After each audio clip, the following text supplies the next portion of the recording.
Once, the land seemed inexhaustible.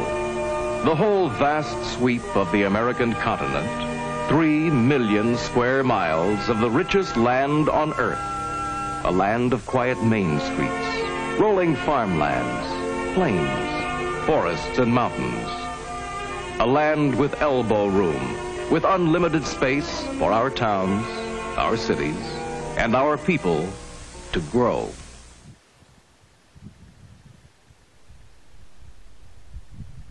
I lived in Sedona, Arizona. I pretty much grew up in Arizona, and I was a bartender waited tables there. I was single. I met my wife at, she was a massage therapist at the spa that I worked out at. I met her there, and then we kind of came together on what we wanted to do. Sonia kind of had a dream of building a house, and so we both decided that we wanted to find a place where we could build a straw bale house. We looked into it a little bit. We didn't do a lot of research. We read a book, and then we kind of did more research after we moved out here. We got on the land. It kind of felt what was going to fit the land better. And then we went and did a 1 week. We stayed with the folks that build straw bale houses down in southern Arizona, and we stayed with them for a week and did kind of an intensive workshop. We've been here for 7 years, I believe. You know, New Mexico is really kind of sparsely populated, so that kind of appealed to us. We wanted to kind of find a community that fit more for us, and we just started kind of looking around, and we kind of fell on this place. We saw a sign at the head of the road, and we came down the dirt road, and we drove down until we saw it, and then, you know, there's this painted desert uplift. It's close by the house. It's beautiful, and it reminded us kind of Sedona, you know, the beauty of Sedona. Well, definitely being out in the middle of nowhere, you know, like I was kind of always used to being able to kind of, you know, get out, just walk out and be out in civilization, you know. So here we only had one other neighbor out here when we first moved out here, and it just took a little getting used to, you know. I think she really likes the that aspect of it, just kind of being self-sustaining and not she's not a consumer at all. I think she likes the fact that we don't consume that much, you know. We did this building first. We dug footings and we put the cinder blocks and we stacked the bales on top of this, and we did an earth plaster around it. So this, you know, this one probably took about 3 months maybe to build this.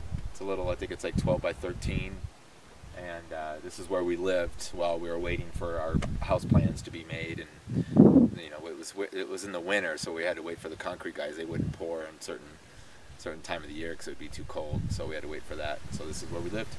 We use a generator only kind of in emergencies. So if it's been, you know, cloudy for 4 or 5 days and the system gets really drained, then we can kind of juice back up the batteries so that we can, if we're living off just the batteries.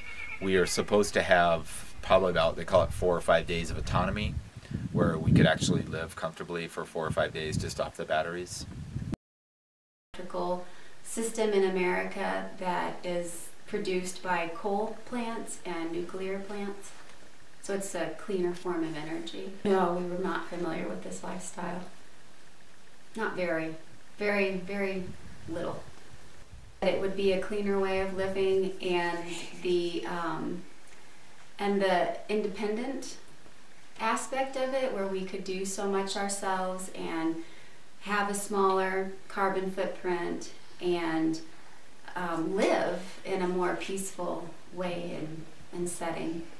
We moved here from Sedona, Arizona, and I was and am a massage therapist.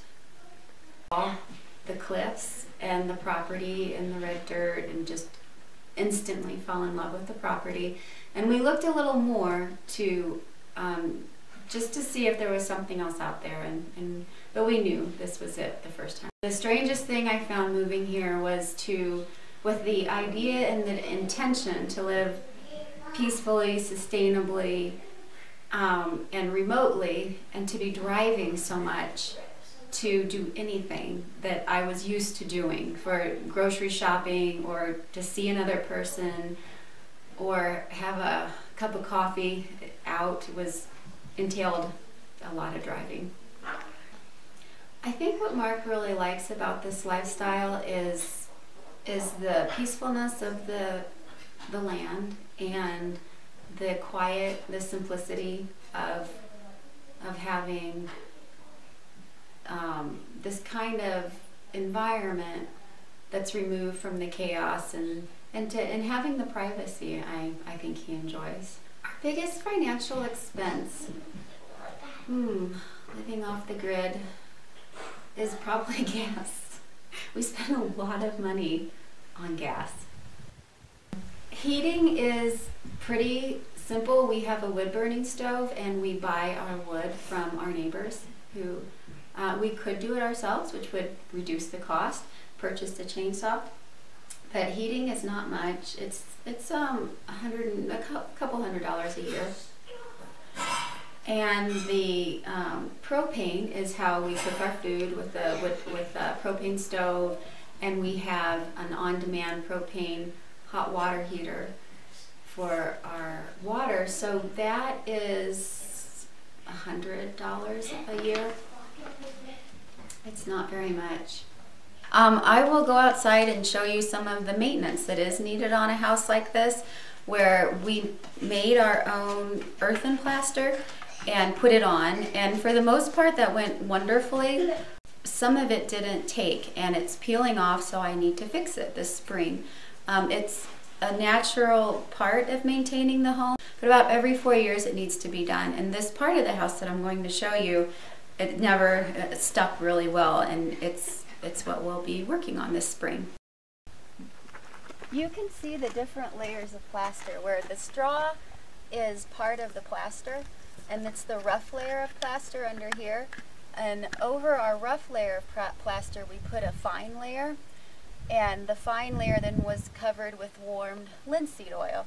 And the idea is to preserve the walls and give them some rain protection, because it's just dirt, straw, and sand.